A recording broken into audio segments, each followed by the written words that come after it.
ప్రేక్షకులకి ఆ లలితాంబిక అమ్మవారి యొక్క అనుగ్రహం పరిపూర్ణంగా కలగాలని మనస్ఫూర్తి కోరుకుంటూ మనం ఈరోజు కుజగ్రహం నీచపడబోతున్నాడు ఏప్రిల్ 3వ తేదీ నుంచి. అయితే ఇది చాలామంది నన్ను అడగడం జరిగింది, ఏమంటే కుజుడు మిథునంలో ఉన్నప్పుడు తొక్కిసలాటలు జరుగుతాయని చెప్పారు. యాజ్ ఇట్ ఈజ్ అట్లాగే జరిగాయి. మరి కర్కాటకంలో నీచ పొందుతున్నాడు కదా, నీచ స్థానంలోకి కుజుడు వెళ్తున్నప్పుడు దాదాపుగా ఎప్పుడైతే 45-50 రోజులు ఉంటాడు, కానీ ఈసారి ఇంకొంచెం ఎక్కువ కాలం ఉంటున్నాడు కుజుడు. అక్కడ దాదాపుగా 2 నెలలకు దగ్గరలో ఉంటున్నాడు, 2 నెలలు అటు ఇటుగా. అయితే ఇక్కడ ఈ కుజుడు మరి కర్కాటకంలో నీచంలో ఉన్నప్పుడు ద్వాదశ లగ్నముల వారికి, లగ్నాలు తెలియని వారు రాసి చూసుకోండి, ఎటువంటి మంచి ఫలితాలు ఉంటాయి. మంచి ఫలితాలు కూడా ఇస్తాడు, ఇది గుర్తుపెట్టుకోండి. అదేవిధంగా ఎటువంటి జాగ్రత్తలు తీసుకోవాలి అనేటువంటి విషయాలు చెప్తుంది నేనైనప్పటికీ కూడా చెప్పేసిన సాక్షాత్ లలిత అమ్మవారిగా భావిస్తూ ఒక్కొక్క లగ్నం గురించి తెలుసుకుందాం.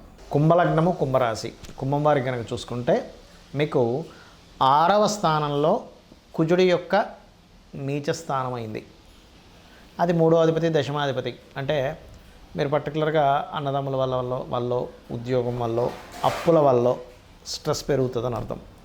మరి దీన్నే పాజిటివ్ కోణంలో చూద్దాం. అంటే అన్నదమ్ముల వల్ల ఒక మంచి జరగడం, మీరు రాసిన అగ్రిమెంట్స్ వల్ల, లేదా అప్పు వల్ల అప్పు లభించడం, ఉద్యోగం లభించడం, ఇవి ఎప్పుడు జరుగుతాయి? ఒకే కుజుడు 2 ఫలితాలు ఇస్తాడండి. ఎందుకంటే అదే ఒకే కుజ మహాదశలో ఒక వ్యక్తి అద్భుతంగా భూములు సంపాదించి కోట్లు సంపాదిస్తే, అదే కుజ దశలో ఇంకో వ్యక్తి డౌన్ఫాల్ కూడా అవుతాడు. మరి అలాంటప్పుడు ఈ ఫలితం ఏదైతే ఉందో ఇది పర్టికులర్గా గమనించుకున్నట్లయితే ఇక్కడ 3-6 అధిపతి దశమ సంబంధం, దశమాధిపతి కూడా అయ్యి ఉన్నప్పుడు మీరు ఉదాహరణకి అశ్విని, భరణి, కృత్తిక నక్షత్రాల రోజుల్లో ఈ కుంభం వారికి అప్పులు లభించడము, ధైర్యంగా కొన్ని స్టెప్స్ తీసుకోవడం వల్ల కలిసి రావడము, ఇవి జరుగుతాయి. శత్రువుపై జయం. మరి అదే కర్కాటక రాశిలో అంటే పునర్వసు, 4వ పాదము, పుష్యమి, ఆశ్లేష నక్షత్రాల రోజు కూడా మీకు ఖచ్చితంగా అప్పులు, రుణాలు, ఉద్యోగంలో జాయిన్ అవ్వడానికి, ఉద్యోగంలో కొత్త ఉద్యోగం వెతుక్కోవడానికి యోగిస్తుంది. అలాగే ఇదే కర్కాటక రాశికి లో ఉన్న కుజుడు తులారాశిలో ఉన్నటువంటి చంద్రుడు కనుక తులారాశిలోకి సంచరించేటప్పుడు, అంటే ఏ రోజుల్లో చిత్తా 3-4 పాదాలు, స్వాతి, విశాఖ నక్షత్రాలు సంచరించేటప్పుడు, అంటే మీకు ఆ సమయాల్లో హయ్యర్ ఎడ్యుకేషన్ కోసమనో తండ్రి లేదా గురువుల యొక్క సపోర్టు లభిస్తుంది. కానీ చంద్రుడు రాశిలో కూడా సంచరిస్తాడు. ధనిష్ట 3-4, శతభిషము, పూర్వభాద్ర 1-2-3 పాదాల రోజు, అంటే ఆ రోజు ఆ నక్షత్రాలు కనుక అయినట్లయితే అక్కడ మీకు కొన్ని విషయాలలో శత్రువులపై జయం కానివ్వండి, రుణాలు లభించడం కానివ్వండి, ఒక ధైర్యంగా కొన్ని స్టెప్స్ తీసుకోవడం వల్ల, ధైర్యంగా అప్పుడు ఒక మానసికంగా ఇబ్బంది ఉన్నటువంటి వారు ఒక మొండిగా కొన్ని తెగించి చేసేటువంటి పనుల వల్ల విజయం లభిస్తుంది. ఇక మీరు చేయవలసిన దేవతారాధన, విష్ణువుని ఎక్కువగా ఆరాధించండి, అభిషేకాలు చేయండి ఎక్కడికైనా టెంపుల్కి వెళ్ళి. అలాగే కొంచెం నూనె దానంగా ఇస్తూ ఉండండి, అన్ని విధాలా బాగుంటుంది.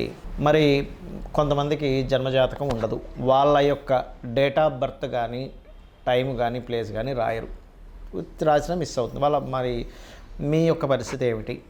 జన్మజాతకం లేదండి, లగ్నం తెలియదు, నక్షత్రం తెలియదు, రాశి తెలియదు, మేము ఏ విషయాల్లో జాగ్రత్తగా ఉండాలి? ఎప్పుడు కూడా ఇలాంటప్పుడు శాస్త్రం ఏం చెప్తుందంటే యూనివర్సల్గా, న్యాచురల్గా గ్రహం ఏ స్థానంలో అయితే నీచబడిందో ఆ విషయం మీదే జాగ్రత్త పడాలని చెప్తుంది. అంటే చతుర్థ స్థానము, న్యాచురల్గా 4th హౌస్. ఈ న్యాచురల్ 4th హౌస్లోకి ఎప్పుడైతే కుజుడు జలరాశుల్లో ఉన్నాడో, యూనివర్సల్గా కూడా జరిగే విషయాలు ఏమిటి? జల ప్రళయాలు రావడం, జల సంబంధం, మంచి ఎండాకాలంలో విపరీతమైన వర్షం పడడం, ఇట్లాంటివి ఇస్తూ ఉంటుంది పర్టికులర్గా. సో ఇటువంటి సంఘటనలు. అలాగే న్యాచురల్గానే భూములకు సంబంధించిన విషయంలో సడన్ ఫ్లక్చువేషన్స్. కుజుడు ఆర్మీకి, పోలీసుకి కారకుడు. ఆర్మీ, పోలీసు ఇట్లాంటి వాటిల్లో ఉండేటువంటి వారు కొంచెం జాగ్రత్తగా ఉండాలి. సెక్యూరిటీ సర్వీసెస్ ఏదైనా, నేవీ కావచ్చు, ఎయిర్ ఫోర్స్ కావచ్చు, ఏదైనా సరే బార్డర్స్లో ఉండేటువంటి వారు. అలాగే కుజుడు ఉద్రేకత కారకుడు, కోపానికి కారకుడు, గొడవకు కారకుడు. ఆ గొడవ స్వభావాన్ని ఇస్తూ ఉంటాడు. కాకపోతే మనకు లక్కీ ఏంటంటే ఇది వచ్చేటువంటిది కుజుడు మారినప్పటికీ క్రోధినామ సంవత్సరం అయిపోతుంది, విశ్వవసువు నామ సంవత్సరం వస్తుంది. కాబట్టి అక్కడ మనం పెద్దగా భయపడాల్సిన పని, ఎందుకంటే సంవత్సరానికి అధిపతి అయినటువంటి వ్యక్తి దాని ఫలితాలు కూడా ఇస్తుంటాడు కాబట్టి అదొకటి.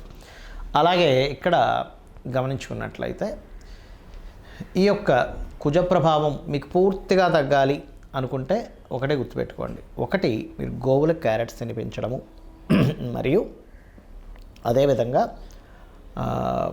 ఆంజనేయ స్వామి కానీ, సుబ్రహ్మణ్యేశ్వర స్వామి కానీ, లేదా నరసింహస్వామి ఆరాధన చేయడం ఎక్కువగా చేస్తూ ఉండండి. ఇంకొక విషయం చెప్తాను నేను మీకు.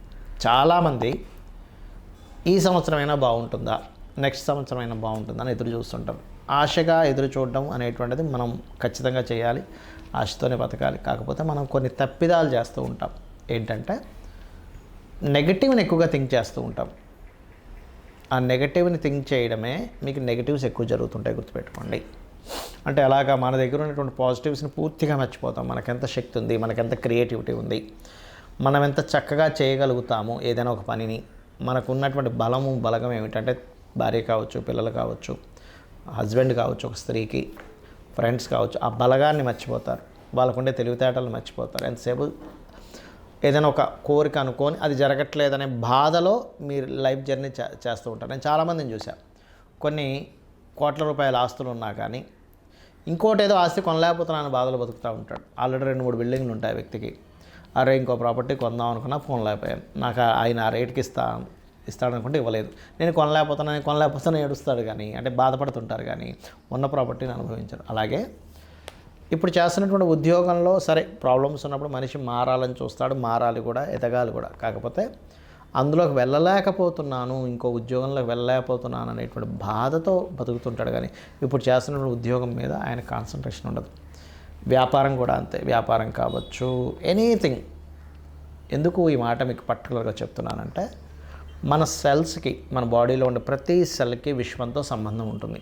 బ్రహ్మాండం పిండాండం అంటారు.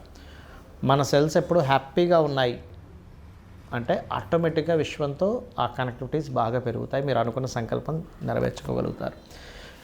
మీరు ఎప్పుడైతే బాధలో ఏది అవ్వట్లేదు, ఇది జరగట్లేదు, ఫలానా జరగట్లేదు అని బాధపడుతూ ఉన్నారో మీ సెల్స్కి అది కనెక్టివిటీ అవుతూ ఉంటుంది. ఇక్కడ నేను కోరుకోవద్దని చెప్పట్లేదు, మీరు ఏది ప్రయత్నం చేయొద్దని చెప్పట్లేదు. చేయండి, కానీ ఉన్నదాన్ని కూడా ఆస్వాదిస్తూ చేయండి, హ్యాపీ మూడ్తో చేయండి.